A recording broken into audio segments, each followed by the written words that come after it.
Mheshimiwa Rais. Hongera sana. Nashukuru sana. Sasa mheshimiwa, nimesikiliza historia yako yote hiyo.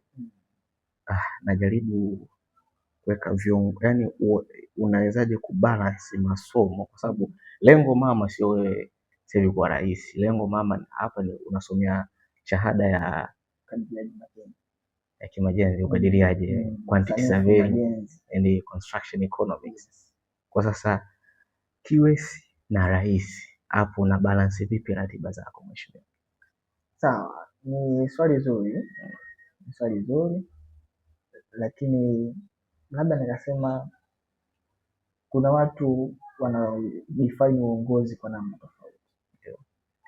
Kuna ambaye anakwambia kiongozi ni ajira. Kuna mwingine atakwambia uongozi ni extra, ni mambo ya ajabu. Kuna mimi uongozi ni sehemu ya maisha. Kweli.